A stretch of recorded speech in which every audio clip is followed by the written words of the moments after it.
जय हिंद साथियों। CRPF technical tradesman जो 2023-24 की वैकेंसी लगभग कंप्लीट हो चुकी है। अभी जो मेन टास्क इसका बचा है वो आपका फाइनल रिजल्ट जारी करना और ज्वाइनिंग जारी करना। अभी बहुत सारे बच्चों के मन में डाउट आता है कि भाई हमारा जो प्रोसेस थी, आपका physical, written test, skill test और आपका डॉक्यूमेंटेशन, मेडिकल एग्जामिनेशन सब क्लियर हो चुका है। लेकिन डॉक्यूमेंटेशन आप जब ज्वाइन करेंगे भर्ती, जैसे आपका पूरी प्रोसेस होगी, आपका फाइनल लिस्ट में नाम आ गया और आपको किसी भी सेंटर में ज्वाइन करने के लिए बोला जाएगा, किसी भी ट्रेड से है, तो जब ज्वाइनिंग के टाइम के ऊपर जो आपके डॉक्यूमेंट्स होते हैं वो दोबारा से फिर से चेक होते हैं और आपके जो ओरिजिनल डॉक्यूमेंट होते हैं वो डिपार्टमेंट जमा कर लेता है। चाहे आपके 10th की मार्कशीट है, जो 12th की मार्कशीट है, या फिर आपने किसी ITI वगैरह से भर्ती हो रहा है अलग अलग ट्रेड के अंदर हिसाब से, या फिर कोई आपका जैसे कास्ट सर्टिफिकेट हो गया, आपका डोमिसाइल हो गया, तो जितने भी ओरिजिनल डॉक्यूमेंट होंगे वो आपकी फाइल बन जाती है और सीआरपीएफ अपने पास रिकॉर्ड को रखता है। तो अभी उसके अंदर जब आपको दोबारा से वेरिफिकेशन होता है तो डॉक्यूमेंट को क्या क्या चेक किया जाता है, कौन कौन से डॉक्यूमेंट चेक किया जाते हैं, क्या वापस आपको पूरी प्रोसेस होने के बाद भी क्या आपको फिर से निकाला जा सकता है सीआरपीएफ का, इसके संबंध में बहुत सारे कमेंट आते हैं। ज्वाइनिंग टाइम पे जो डॉक्यूमेंट वेरिफिकेशन होता है उसके ऊपर एक वीडियो बनाइए। तो आज इसी टॉपिक पे बात करेंगे। चैनल पे पहली बार विजिट करें, चैनल को सब्सक्राइब जरूर कर लीजिएगा, वीडियो को लाइक नहीं है तो लाइक जरूर कर लेना। दोस्तों, सबसे पहले जिन भाइयों का सीआरपीएफ ट्रेड्समैन के अंदर सब कुछ क्लियर कंप्लीट हो चुका है और फाइनलिस्ट को इंतजार कर रहे हैं, तो उनको भाई मेरी तरफ से, जो मेरे चैनल देखने वाले को भाई मेरी तरफ से शुभकामनाएं हैं और मैं भगवान से दुआ करता हूं कि भाई आपका जो आपने मेहनत की उसका फल मिले और आपका सीआरपीएफ के अंदर जिस ट्रेड से आप तैयारी कर रहे हैं उसके अंदर आप सफल होगे और सीआरपीएफ के अंदर का पार्ट बनकर आप अपना सीआरपीएफ की सेवा में, देश सेवा अपना योगदान सुनिश्चित करें। अब बात आती है डॉक्यूमेंट वेरिफिकेशन की। तो देखो, डॉक्यूमेंट वेरिफिकेशन आपने पहले भाई अपना फॉर्म अप्लाई किया तो उस टाइम पे डॉक्यूमेंट लगाए, उसके बाद सीआरपीएफ ने जब अपने रिक्रूटमेंट प्रोसेस के अंदर डॉक्यूमेंट वेरिफिकेशन किया तो पूरे डॉक्यूमेंट आपके लगभग अच्छी तरीके से चेक किए गए, किसी प्रकार के डॉक्यूमेंट में जो कमी नहीं मिली, तभी आप उसके अंदर पास किए गए। लेकिन अभी जब आप ज्वाइनिंग करेंगे तो ज्वाइनिंग के समय पे आपका जैसे पूरी प्रोसेस होता है, आपका थंब इंप्रेशन वगैरह होगा, अंगूठा वगैरह लगाना, इसके अलावा आपके पूरे डॉक्यूमेंट ओरिजिनल जमा होंगे। तो ओरिजिनल जमा में जो अभी आपका डॉक्यूमेंट वेरिफिकेशन के समय किया, चेक किया, उसके अलावा कोई 1-2 डॉक्यूमेंट आपके और लग जाएंगे। लेकिन जब लास्ट टाइम में जब आपके डॉक्यूमेंट चेक होते हैं तो उसके अंदर मैक्सिमम डॉक्यूमेंट वही होंगे जो आपने डॉक्यूमेंट वेरिफिकेशन के टाइम में जो चेक करवाए हैं वही होते हैं। तो लास्ट स्टेज के अंदर डॉक्यूमेंट वेरिफिकेशन में बहुत ही कम चांस होता है, अगर आपके ओरिजिनल डॉक्यूमेंट होते हैं, अगर आपने किसी प्रकार का कोई फेक चीज नहीं है, तो 99.99% चांस होता है कि आपको किसी प्रकार से निकालने की संभावना मतलब 0.1% होती है।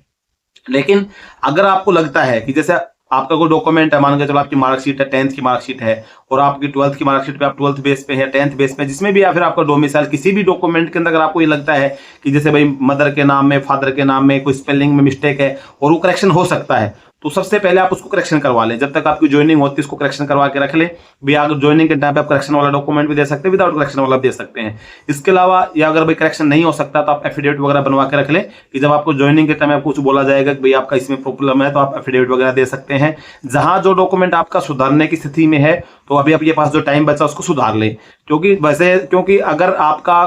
भाई रियल में कोई प्रॉब्लम आ गई तो मैं बोला कुछ % चांस होता है कि 0.001% किसी बच्चे को दिक्कत आ सकती है। अगर आपका किसी चीज में मिसमैच हो रहा है तो भाई हो सकता है कि आपको ज्वाइनिंग के टाइम पे, अभी डॉक्यूमेंट वेरिफिकेशन के टाइम पे इतना नजर में नहीं पड़ता है और जब फाइनल आपका जब ज्वाइनिंग जब आप करेंगे तो पूरा डॉक्यूमेंट अच्छे प्रकार से दोबारा फिर से चेक होता है। लेकिन उसके अंदर कम चांस होता है, अगर आपका किसी डॉक्यूमेंट में किसी प्रकार की प्रॉब्लम सॉल्व भी करती है तो ज्यादातर चांस ये होता है कि आपको टाइम दिया जाता है, अभी आप 2 दिन छुट्टी चलेगी, 3 दिन छुट्टी चलेगी, आप अपना डॉक्यूमेंट ठीक करके आ जाएं। लेकिन अभी अच्छा, सबसे बेस्ट आपको ऑप्शन यही है कि अभी आपके पास जितना टाइम बचा अपने डॉक्यूमेंट को आप खुद मैच करें, आपके नाम की स्पेलिंग, आपकी डेट ऑफ बर्थ, ज्यादातर जो चीज होती है अपने खुद का नाम, खुद की डेट ऑफ बर्थ वगैरह, एजुकेशन वगैरह का जो खुद के जो डॉक्यूमेंट है, अपने पहले सबसे पहले आपको खुद का नाम हर चीज में आपका सेम होना चाहिए। दूसरा, फिर आपका फादर का नेम में कहीं अगर आपका ए की मिसमैच होती है तो उसमें कम चांस होता है कि आपको निकालने का, लेकिन उसमें आप अगर करेक्शन हो सकता है करेक्शन करवा लें, एफिडेविट बनवा के आप पुटअप करें। बाकी आप टेंशन ना लें, आप अगर हो गया है और आपके सभी चीजें ओरिजिनल डॉक्यूमेंट्स है, सभी चीजें ओरिजिनल हैं, तो फिर आपको टेंशन लेने की जरूरत नहीं। लेकिन अगर किसी प्रकार का कोई चीज मिसमैच है, कुछ गलती है, तो मैं आपको पहले बोल चुका हूं, तो उसमें तो चांस अलग बात हो जाती है। बाकी अगर आपका थोड़ा बहुत कहीं लग रहा है कि भाई इस चीज में मेरा दिक्कत आ सकती है, क्योंकि आपके डॉक्यूमेंट आपके पास में, आपको पता है कि मेरा किस डॉक्यूमेंट में क्या प्रॉब्लम है, किस में क्या प्रॉब्लम है, तो आपको अगर लगता है कि मेरी चीज में डॉक्यूमेंट में प्रॉब्लम आ सकती है तो आप उसको ठीक करवा लें। बाकी जब आपका सीआरपीएफ का जब ज्वाइनिंग लेटर जारी होता है तो ज्वाइनिंग लेटर के अंदर आपकी पूरी डिटेल आएगी कि आपको कौन कौन से डॉक्यूमेंट लाने हैं, कौन से ओरिजिनल लाने हैं, कौन से फोटोकॉपी लेके आनी है। जो जो डॉक्यूमेंट आपको उसके अंदर इंस्ट्रक्शन दिया जाएगा उसके हिसाब से आपको डॉक्यूमेंट ले देना। ज्यादातर जो डॉक्यूमेंट होते हैं वो यही होते हैं कि भाई आपके जो अपने डॉक्यूमेंट वेरिफिकेशन टाइम पे शो करवाए हैं। बाकी इसके अलावा आपका मदर का, फादर का, आपका जो डिपेंडेंट, अगर शादी हो रखी है तो आपकी बीवी हो गई, इसके अलावा आपके कोई छोटे भाई या बहन है उनके जो आधार कार्ड वगैरह आप रखेंगे, तो जैसे आपका आयुष्मान कार्ड वगैरह बनता है, उनकी पासपोर्ट साइज की फोटो वगैरह रखेंगे तो डिपार्टमेंट आपसे मांग सकता है। तो ये 2-4 डॉक्यूमेंट होंगे। जब आपका ज्वाइनिंग का टाइम आएगा तो ज्वाइनिंग लेटर में लिखा होगा, नहीं कुछ एक्स्ट्रा जो डॉक्यूमेंट चाहिए उसके लिए मैं सेपरेट वीडियो आपको बना दूंगा। बाकी आप बिल्कुल बेफिक्र रहें। वीडियो बनाने का मेन मुद्दा ये था कि जिस आपका जैसे किसी चीज के अंदर आपको करेक्शन लगता है कि मेरे को करवाना चाहिए, मिसमैच हो रहा है, तो उन बच्चों के लिए कि आपके पास जो टाइम पीरियड जो बचा है उसमें आप करवा लें। या फिर आपका जैसे कोई स्टेट का है, सेंटर की आपको जरूरत पड़ सकती है, तो इस टाइम के अंदर जो जो आपको मन में लगता है, क्योंकि आपको थोड़ा सा कोई ये तो नहीं कि 1-2 लाख रुपए खर्चा होता है, उसके अंदर कुछ ज्यादा आजकल सब ऑनलाइन चीजें होती हैं, छोटे मोटे खर्चे के अंदर कम टाइम के अंदर सभी चीजें बन जाती हैं। तो अगर आपका नहीं भी निकाला जाता तो आपके पास एक एक्स्ट्रा डॉक्यूमेंट भी रहेगा, तो आपको लास्ट टाइम में दिक्कत नहीं आएगी। लेकिन लास्ट टाइम में क्या होता है कि जैसे आपको किसी चीज की में कोई आपका जैसे आपका कास्ट का है या कोई आपका डोमिसाइल का है, जैसे कुछ बच्चे स्टेट का लगा देते हैं, अभी चल गया लेकिन बाद में सेंटर का मांग लिया, तो अगर आपके पास नहीं है तो आप ऑलरेडी बना के रखें। अगर मांगता है तो ठीक है, आपके पास ऑलरेडी बना हुआ है, नहीं मांगता है तो आप ज्वाइन कर लेंगे। तो कुछ डॉक्यूमेंट आपको पता होगा कि भाई आपको जो साथ में जब डॉक्यूमेंट वेरिफिकेशन के लिए गए तो वहां पे आपको बताया गया होगा भाई कुछ बच्चों के पास ये था, मेरे पास उनसे अलग चीज थी, तो आप उसको करेक्शन करवा के या नया जो चीज बनवा सकते हैं आप उसको बनवा के रख लें। आपके पुराने डॉक्यूमेंट तो आपके पास रहेंगे जो आपने डॉक्यूमेंट वेरिफिकेशन में दिखाए हैं वो दिखाई दे। अगर कुछ और डॉक्यूमेंट आपको लगे तो भाई डिपार्टमेंट को लगता है कि डॉक्यूमेंट हमको इससे लेना चाहिए, तो आप अगर पहले से अपनी तैयारी रखेंगे भाई अगर मेरे बाप के नाम में स्पेलिंग ये मिस्टेक थी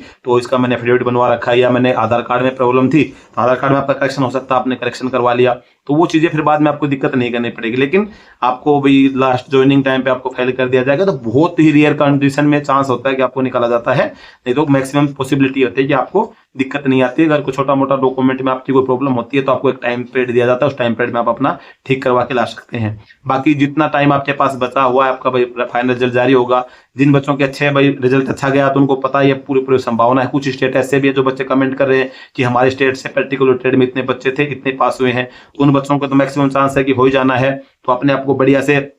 ज्यादा हवाबाजी नहीं करनी, अपने आप को सेफ रखना है, किसी प्रकार की कोई दिक्कत खड़ी करनी है, और अपना बढ़िया से जब आपका रिजल्ट जारी होता है बढ़िया से सीआरपीएफ के अंदर ज्वाइन करिए और मतलब विश्व के सबसे बड़े पैरामिलिट्री फोर्स का पार्ट बनिए और सीआरपीएफ के देश सेवा में अपना योगदान सुनिश्चित करिए। आप किसी भी ट्रेड से, आप सफाई कर्मचारी से, कुक से हैं, वाटर कैरियर से, बार्बर से हैं, आप बिगुलर हैं, माली हैं, पेंटर हैं, एमएमवी से, ड्राइवर से, किसी भी ट्रेड से हैं, तो अपने आप को ये ना समझे कि मेरी ट्रेड ऐसी है। सभी जो कांस्टेबल की रैंक है सभी को बराबर सैलरी मिलेगी, बराबर फैसिलिटीज मिलती हैं, सभी का जो प्रोफाइल होता है वो थोड़ा थोड़ा अलग होता है। तो इस चीज की टेंशन नहीं ले, जिस पर्टिकुलर ट्रेड से आप हो रहे हैं वो तो काम आपको करना ही पड़ेगा। बाकी सैलरी के मामले में, फैसिलिटीज के मामले में, हर चीज के मामले में सभी का बराबर रैंक, सबकी बराबर है, सभी का भी आजकल प्रमोशन भी होने लग गया है। तो बेफिक्र होके बढ़िया से अपना टाइम निकालिए और अगर आपको लगता है इस चीज में मेरे को